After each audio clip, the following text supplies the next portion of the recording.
हाँ जी, नमस्कार, जय हिंद। आप सभी का राजस्थान क्लासेस के यूट्यूब प्लेटफॉर्म पर बहुत बहुत वेलकम है।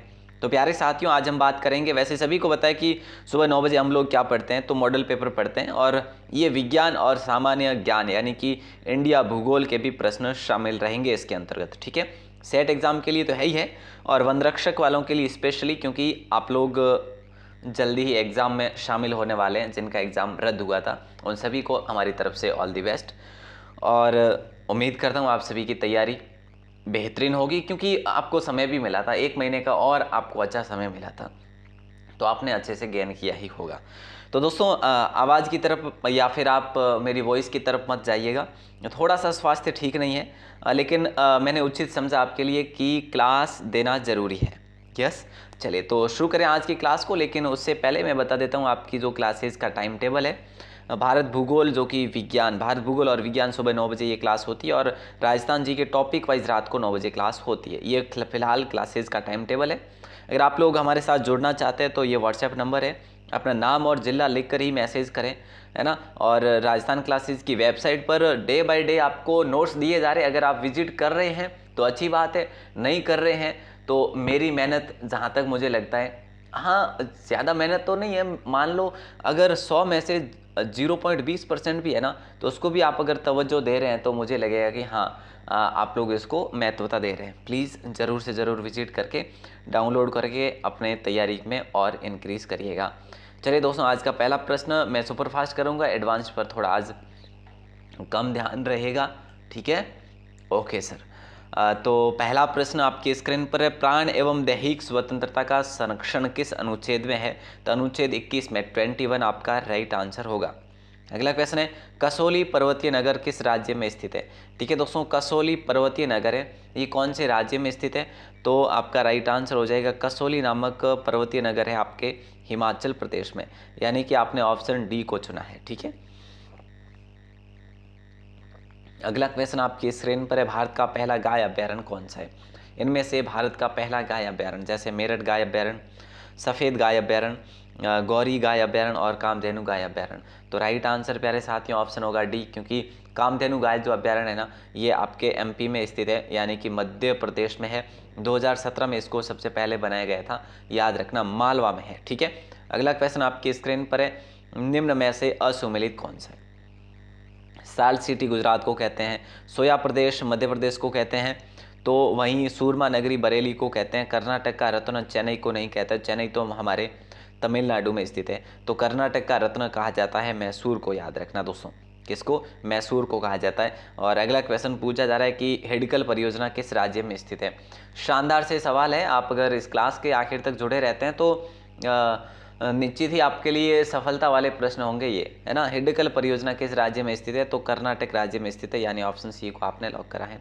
घाट प्रभा नदी पर बना हुआ ये परियोजना है। ठीक है, अगला क्वेश्चन यूँ कह रहा है कि मिट्टी में खारेपन व क्षारीयता की समस्या हेतु किस तत्व का उपयोग किया जाता है? मिट्टी में खारेपन और क्षारीयता की समस्या हेतु किस तत्व का प्रयोग किया जाता है? तो जिप्सम का प्रयोग किया जाता है, और इसी जिप्सम का प्रयोग और कहाँ पर किया जाता है? सीमेंट में किया जाता है, याद रखिएगा। अगला क्वेश्चन देखो, पाखाल वन्य जीव अभ्यारण्य कहाँ अवस्थित है? देखिए दोस्तों, पाखाल वन्य जीव अभ्यारण्य कहाँ अवस्थित है? मणिपुर में, झारखंड में, तमिलनाडु में, तेलंगाना। तो हम लोग तेलंगाना को ही लॉक करेंगे, क्योंकि पाखाल वन्य जीव अभ्यारण्य आपका यहीं पर स्थित है। और अगला क्वेश्चन कह रहा है, हिमाचल प्रदेश में जल प्रबंध के लिए अपनाई जाने वाली विधि का नाम क्या है? हिमाचल प्रदेश में जल प्रबंध के लिए अपनाई जाने वाली विधि का नाम कौन सा है? तो आप कहेंगे सर कुल्ह विधि, यानी कि ऑप्शन ए को लॉक करेंगे। ठीक है, राजस्थान में ऐसी कई विधियां अपनाई जाती, जैसे नाडी होती है, नाडी है ना, बावड़ियाँ भी हमारे इसके अंतर्गत आती है। टोबा भी कहते हैं, कहीं कहीं पर टोबा भी बनाया जाता है, तो कहीं पर कुंडिया बनाई जाती है, तो कहीं पर जो है हम लोग कहते हैं कि अलग अलग जैसे तालाब के टाइप के बनाई जाती है, खाड़ियाँ वगैरह ऐसे बनाई जाती है। अगला क्वेश्चन है, भारत में यूरेनियम खनन की प्रथम खान कहाँ पर है? भारत में यूरेनियम खनन की प्रथम खान कहाँ पर है? तो ये आपके जादूगोड़ा में है। ठीक है, जादूगोड़ा आपके झारखंड में पड़ता है दोस्तों, याद रखना कहाँ पर पड़ता है? झारखंड में। अगला क्वेश्चन, हिमाचल प्रदेश में स्थित पर्वतीय नगर कौन सा है? ये सवाल बहुत शानदार है, अगर आप इसको तवज्जो देते हैं तो बताइए आंसर क्या होगा। मंडी, डलहौजी, शिमला, धर्मशाला, मन्नार, सोलन, इन 6 में से आपका जो है सही जवाब देखो 2 3 4 6 होगा, 1 2 3 4 होगा, 2 3 5 6 होगा या 1 2 3 4 6 होगा। तो हम लोग इसी को लॉक करेंगे 1 2 3 4 6, ठीक है। क्योंकि पांचवा जो है ना मन्नार, मन्नार कहाँ पर है दोस्तों, मन्नार आपके केरल में है, आप सभी को पता होना चाहिए, ठीक है। हिमाचल प्रदेश में मंडी है, डलहौजी है, शिमला है, धर्मशाला है, सोलन है, ठीक है। ओके सर, क्लियर है। अगला क्वेश्चन देखो, निम्न में से असुमेलित कौन सा, ये आपसे सवाल किया जा रहा है। तो निम्न में से असुमेलित आपसे पूछा जा रहा है। शिप्रा नदी की लंबाई 560 किलोमीटर है, बिल्कुल सही है। बेतवा नदी की लंबाई की बात करें 480 किलोमीटर है, ये भी सही है। लूनी नदी की बात करें 320 किलोमीटर है, ये भी आपकी सही है ना। देखिए हम लोग इसके बारे में बात करें, इसकी थोड़ी बहुत ऊपर नीचे भी हो सकती है, क्योंकि नदियों से संबंधित परफेक्ट डेटा बिल्कुल भी आपको नहीं मिलेगा। किसी किसी नदी के 4 लंबाइयाँ मिलेगी, तो किन्हीं नदियों की आपको 5 लंबाइयाँ भी मिलेगी, 2 भी मिलेगी, ठीक है। तो काफ़ी सारे इफेक्ट मिलते हैं, लेकिन कोसी नदी यहाँ पे 450 नहीं है, 730 किलोमीटर, याद रखना दोस्तों, ठीक है। अगला क्वेश्चन आपकी स्क्रीन पर है। भारत का वह राज्य कौन सा है जिसके पास राष्ट्रीय नागरिक रजिस्टर है। सॉरी, भारत का वह राज्य जिसके पास राष्ट्रीय नागरिक रजिस्टर है, तो राइट आंसर आप सभी का हो जाएगा असम, ठीक है। जो कि भारत की जनगणना 1951 में ही तैयार किया गया था। अगला क्वेश्चन आपके स्क्रीन पर है। निम्न में से कौन सा वन राजस्थान में उष्णकटिबंधीय शुष्क वन की श्रेणी में नहीं आता। बबूल आता है, कैर आता है, खेजड़ आता है, लेकिन धोक नहीं आता। धोक वन जो है धोकड़ा में आ जाता है दोस्तों, है ना। धोकड़ा वन या फिर देखो धोक में धोकड़ा वन जो है सबसे महत्वपूर्ण है, इसको एक ही कह सकते हैं आप लोग, सबसे महत्वपूर्ण जो है। अगला क्वेश्चन आपके स्क्रीन पर है। सिमलीपाल राष्ट्रीय उद्यान किस राज्य में स्थित है, ये आपसे सवाल किया जा रहा है। सिमलीपाल राष्ट्रीय उद्यान किस राज्य में स्थित है, तो आपको पता होना चाहिए सिमलीपाल कहाँ पर है, बिहार में है या झारखंड में है, बताओ जल्दी से। बोले सर झारखंड में भी नहीं है, बोले सर पंजाब में भी नहीं है, तो बिहार में भी तो नहीं है ना। सिमलीपाल राष्ट्रीय उद्यान मेरे भाई ये आपके उड़ीसा में है, ऑप्शन देना ही भूल गए। खैर कोई बात नहीं, आप लोगों को याद रखना सिमलीपाल कहाँ पर है। यहाँ पर मैं लिख देता हूँ, इस अरुणाचल को हटा दीजिए, यहाँ पर लिख देता हूँ उड़ीसा, ठीक है। कोई दिक्कत नहीं होने वाली, यहाँ पे आपका क्लियर हो गया। बाकी सवाल हो सकता है क्या हुआ है, सवाल ने धोखा किया है हमारे साथ। अगला क्वेश्चन है राष्ट्रीय रबड़ अनुसंधान केंद्र कहाँ पर है, तो ये आपके कोट्टायम में। आपने ऑप्शन सी को चुना है, बिल्कुल आपका सही आंसर है। अगला क्वेश्चन है देश में पहला लौह इस्पात कारखाना कब स्थापित किया गया। देखिए दोस्तों देश में पहला लौह इस्पात कारखाना कहाँ स्थापित किया गया, तो राइट आंसर आप सभी का हो जाएगा 1874 में, ठीक है। कहाँ पर, पश्चिम बंगाल में। सभी को पता होगा, हम लोगों ने इससे पहले भी पढ़ा है, बंगाल आयरन वर्क्स के नाम से स्थापित किया था, बराकर नदी के किनारे, है ना, बराकर नदी के किनारे किया था। ओके सर, याद रखेंगे। अगला क्वेश्चन आपकी स्क्रीन पर है कि महाबलेश्वर पर्वतीय नगर कहाँ पर स्थित है। मध्य प्रदेश में तो नहीं है सर, गुजरात में भी सर नहीं है, अच्छा तो कहाँ पर है, महाराष्ट्र में है सर, ऑप्शन सी लॉक हो जाएगा। महाबलेश्वर पर्वतीय नगर आपका ऑप्शन सी है। अगला क्वेश्चन है विश्व में सर्वाधिक जनसंख्या वृद्धि निरपेक्ष वाला महाद्वीप कौन सा है। हालांकि ये सवाल इसलिए पूछा जा रहा है क्योंकि हम उस महाद्वीप में है ना, तो आपका राइट आंसर हो जाएगा एशिया। ओके दोस्तों, ऑप्शन ए को आपने लॉक करा, बिल्कुल सही है आपका। चित्तरंजन जो कि रेल के इंजन बनाने का सबसे पुराना कारखाना है, चित्तरंजन जो कि रेल के इंजन बनाने का सबसे पुराना कारखाना है, किस राज्य में स्थित है, तो ये आपके राज्य की बात करें तो पश्चिम बंगाल में है, यानी ऑप्शन सी को लॉक करेंगे। इसकी स्थापना चित्तरंजन लोकोमोटिव वर्क्स के नाम से हुई थी, लेकिन यहाँ आज के समय में विद्युत इंजन का निर्माण हो रहा है। अगला क्वेश्चन आपसे पूछा जा रहा है रंजीत सागर बांध परियोजना पंजाब में किस नदी पर स्थित है। देखिए रंजीत सागर बांध परियोजना पंजाब में किस नदी पर स्थित है, तो आप यूँ कहेंगे कि सर रावी नदी पर स्थित है। अच्छा रावी नदी पर है ना, हाँ सर, चलो ऑप्शन डी को लॉक कर देंगे। और अगले क्वेश्चन की बात करें तो दाढ़ी बनाने के साबुन को झागयुक्त बनाने के लिए उसमें मिलाया जाता है। देखिए साइंस के क्वेश्चन शुरू हो चुके हैं, आपसे निवेदन है आप बस साइंस के क्वेश्चन पर और अच्छे से फोकस करिएगा, मैं सुपरफास्ट कर रहा हूँ। तो रोजिन लॉक करेंगे, यानी ऑप्शन ए आप सभी का सही जवाब हो जाएगा। अगला क्वेश्चन है प्राकृतिक रबड़ का मुख्य घटक है, इनमें से प्राकृतिक रबर का मुख्य घटक है स्टाइरिन है, आइसोप्रीन है, क्लोरोपिन है या नन, तो आइसोप्रीन को लॉक करेंगे, यानी ऑप्शन बी आप सभी का सही जवाब हो जाएगा। अगला क्वेश्चन है, पारदर्शी साबुन के निर्माण में उपयोग में लाया जाता है। पारदर्शी साबुन के निर्माण में उपयोग में लाया जाता है, तो राइट आंसर आप सभी का हो जाएगा एथेनॉल, यानी कि ऑप्शन बी आप सभी का लॉक हो जाएगा। अगला क्वेश्चन देखिए, देखो पारदर्शी साबुन के निर्माण में किसका प्रयोग किया जाता है? एथेनॉल का। ठीक है, तो यहाँ पे प्राकृतिक रबर की सामर्थ्य बढ़ाने के लिए उसमें मिलाया जाता है, क्या मिलाया जाता है? आप कहेंगे सर सल्फर मिलाया जाता है, यानी ऑप्शन सी आपका लॉक हो जाएगा। और अगला क्वेश्चन है, रसोई में काम आने वाली एलपीजी में कार्बन किस रूप में उपस्थित रहता है? रसोई में काम आने वाली एलपीजी में कार्बन किस रूप में उपस्थित रहता है? तो राइट आंसर आप सभी का हो जाएगा ऑप्शन बी, हाइड्रोकार्बन के रूप में।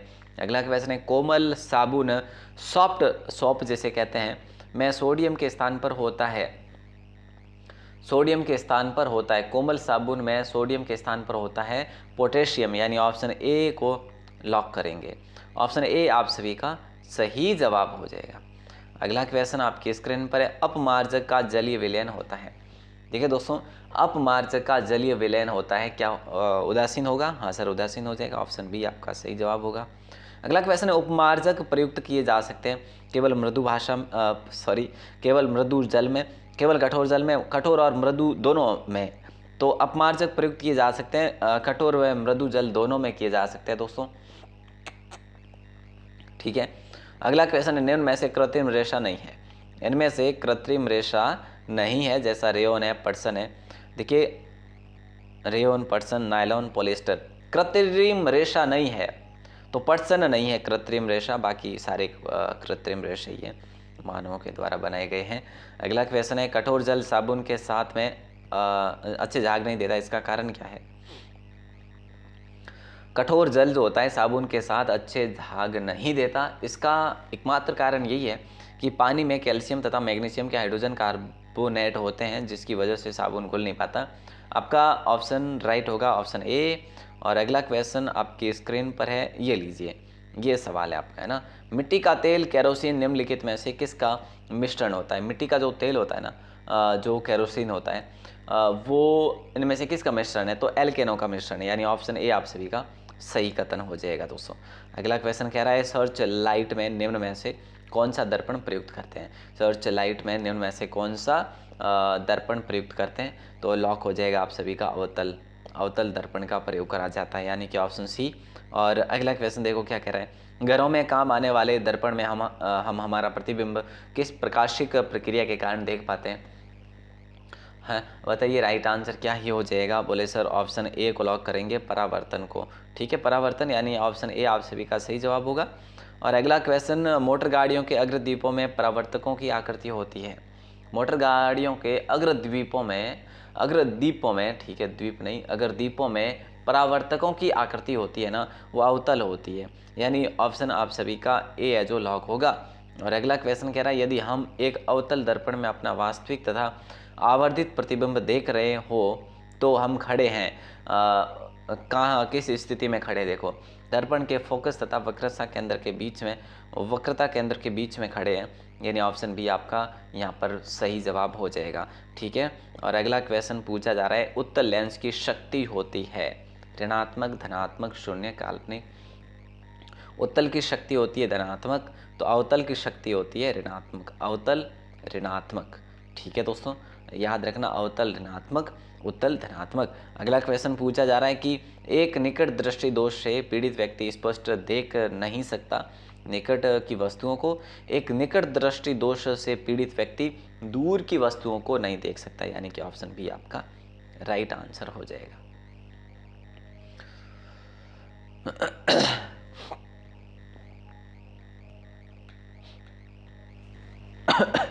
सॉरी, आँख में प्रकाश जिस झिल्ली के द्वारा प्रवेश करता है वह है, आँख में प्रकाश जिस झिल्ली के द्वारा प्रवेश करता है वह है कॉर्निया, यानी कि ऑप्शन बी आपका सही जवाब होगा। और आँख में प्रकाश संवेदी पर्दा जहाँ वस्तु का प्रतिबिंब बनता है। तो ये आपका आखिरी सवाल है आज का, 40वां प्रश्न है। अगर आपने लास्ट तक जुड़कर देखा है तो बहुत मज़ा आया होगा, लेकिन सुपर फास्ट रखी है ना, कोई मैंने ज़्यादा एक्सप्लेन भी नहीं करा है, तो यहाँ पे राइट आंसर आप सभी का हो जाएगा रेटिना। आँख में प्रकाश संवेदी पर्दा जहाँ वस्तु का प्रतिबिंब बनता है, रेटिना को लॉक करेंगे आप लोग। ठीक है, आज तो वो वाली बात होगी जो राजस्थान जी के हम लोग पढ़ते हैं ना 15 मिनट में सुपर फास्ट, वैसे ही हुआ आज भी। 14 मिनट में कंप्लीट होगी क्लास। 1.5 मिनट तक तो वो अपना चला था क्या, इंट्रो चला, उसके बाद शुरू हुई तो भी 14 मिनट लगी गए। देखिए ये आपकी क्लास होती है सुबह 9 बजे, राजस्थान जीके की क्लास ये रात को 9 बजे, ये क्लासेस का टाइम टेबल है। ठीक है, और आप हमारे साथ जुड़ भी सकते हैं व्हाट्सएप ग्रुप में और टेलीग्राम में भी। टेलीग्राम का लिंक डिस्क्रिप्शन में दिया हुआ है, या फिर आप टेलीग्राम पर जाकर ये लिखेंगे ऐसा कैसा तो आपको अपना चैनल मिल जाएगा। लगभग 5700 के करीब है जो उसमें सब्सक्राइबर है। और राजस्थान क्लासेस की वेबसाइट को भी विजिट करो, PDF नोट्स दिए हुए प्रिंट निकलवा कर भी आप पढ़ सकते हैं अच्छे तरीके से। और यहाँ पर अगर आप मैसेज करते हैं व्हाट्सएप नंबर पर तो आपको ग्रुप में ऐड कर लिया जाएगा, लेकिन अपना नाम और ज़िला ज़रूर लिख लेना। ठीक है, लिख कर ही मैसेज करना। उम्मीद करता हूँ दोस्तों क्लास तो आपको अच्छी लगी होगी। अगर क्लास अच्छी लगी हो तो लाइक और शेयर ज़रूर करना, अगर पहली बार हो तो चैनल को सब्सक्राइब भी करना।